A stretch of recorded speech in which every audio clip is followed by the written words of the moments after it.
I spat blood on the kitchen floor. It dripped between the cracks of the tiles, dark and slow. Dad stood over me, his knuckles red, chest heaving. Mom leaned on the counter, smirking like she was watching her favorite show. "Get up," he barked. I didn't. I just smiled. Slow, deliberate. That smile unsettled them more than the blood. They weren't always monsters. Or maybe I just didn't see it when I was younger. Dad used to take me fishing. Mom used to tuck me in at night. But over time, the kindness turned to mockery. The fishing trips became lectures. The bedtime stories became reminders that I'd never make it without them. By the time I was 17, I wasn't a child anymore. I was a punching bag with a pulse. The real shift happened a month ago.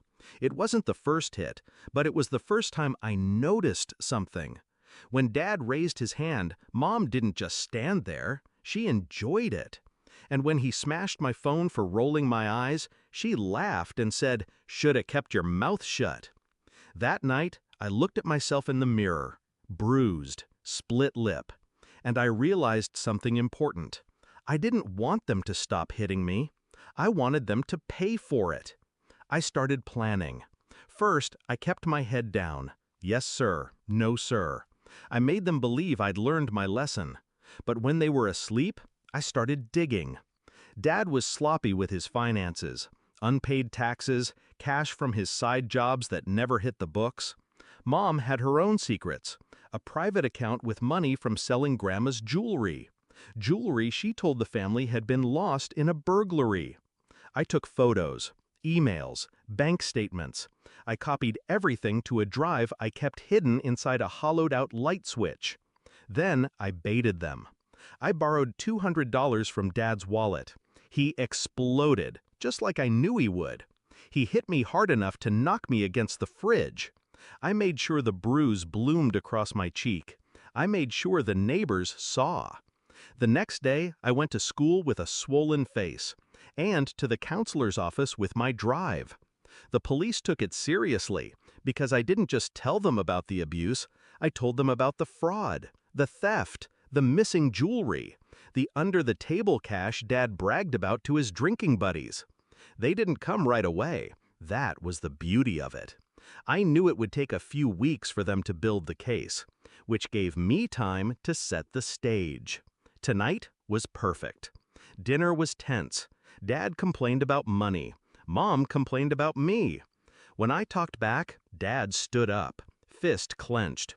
Only this time, I leaned into it. Let the punch land. Felt my jaw crack. I wanted that pain, that proof. The knock on the door came 5 minutes later. Uniforms, badges, a warrant. Dad tried to bluster, but the cops didn't care. They cuffed him for assault and tax evasion. Mom screamed at them until they showed her the photos of her at the pawn shop selling Grandma's necklace. Her face drained of color. The cuffs went on her wrists, too.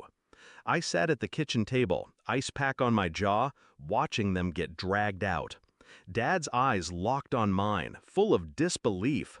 Mom kept saying my name like it was a question she couldn't answer. They didn't understand how I'd done it. That made it even sweeter. The house is quiet now.